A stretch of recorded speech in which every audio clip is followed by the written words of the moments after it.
Sure. What role you are? I'm RAPHAEL Bob-WAKSBERG. I created the show BoJack Horseman. I'm here to talk about a new show that I co-created with Kate Purdy called Undone, coming to Amazon Prime very soon. So, I've never been to Comic-Con. They never sent me. so I know that rotoscoping was used during this. So what was that like? Did you see any of that done, or like did you have any part of that choice? Or? Yeah. I mean, I've been a big fan of Awakening Life and The Scanner Darkly. And I think it's such a cool technique to shoot with these actors and then have these animators go over them and bring out their performances in really cool ways. We talked about when we were developing the show, is it animated, is it live action, what is the look of it, what is the feel of it? And I really liked the idea, and I know Kate did too, of living in this animated world that felt very grounded. And that we didn't want this to feel like a superhero show or like an extraordinary show. We wanted the show to be something that took place in the real world, and then suddenly strange things started happening. And so I think the rotoscopy technique really helps with that feeling, because you feel while you're watching, you're like, oh yeah, these are real people compared to other cartoons. But then when magical things start happening, it's not as jarring as like, oh, a special effect came in. It still feels like, oh, we're still in the same world, but all of a sudden it's a little different.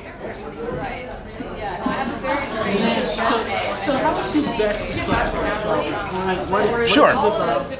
So Undone is a dramedy about a young woman named Alma who's very bored of her life, bored of her routine, is hoping for something more.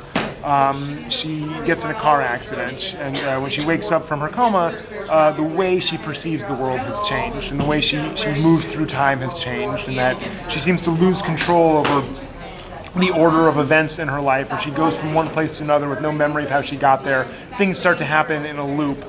She feels completely unstuck in time. And her father, who has been dead for several years, appears before her and says, you've reached this new plane now, and I need you to develop these skills so you can go back in time and stop me from being murdered. And she doesn't know if indeed she has gained these new abilities or if she's losing her mind.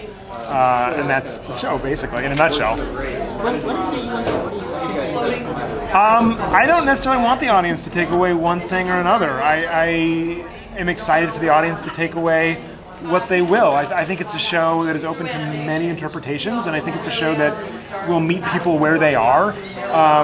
I hope people come to it with their own lived experience and their own expectations, and then I hope that it speaks to them or reverberates with them in whatever ways it does.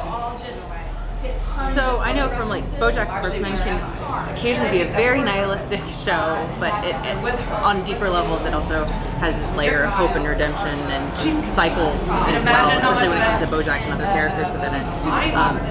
And the way you're talking about this show with the way that things are going in loops, and it sounds like she's stuck. Do you think that there are parallels kind of within this, or do you feel like this is a completely different? Oh no, I think very much. If you are a fan of BoJack, you will find things to be a fan of with this show. It is very different, but I think they share a sensibility and an interest in human behavior, although BoJack is not all about humans, but I do believe it is about human behavior. And I think the way that we relate to each other and the way we relate to ourselves is something that I'm really interested in exploring, and we do it a lot on this show.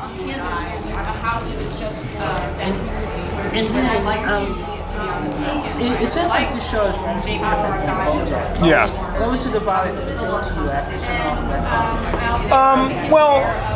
I've done BoJack, and I'm still doing BoJack, and so it's nice to do other things. I was really interested in working with Kate Purdy and helping her develop the show that she wanted to develop. And I liked the idea that this would be different, that it wouldn't just feel like more of the same thing you're used to.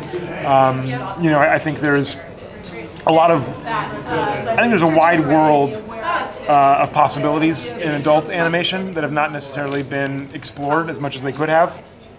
I think that there are very few shows about women in the world of adult animation or interested in the interiority of women.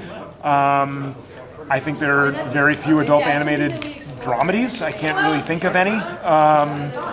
And so, you know, I like the idea of let's explore more of this world. Let's find other kinds of stories we can tell with these formats. How do you explain the success that Emerge is having with animation? It started with cartoon Yeah. but now there's Ultraman, She-Ra, Sure.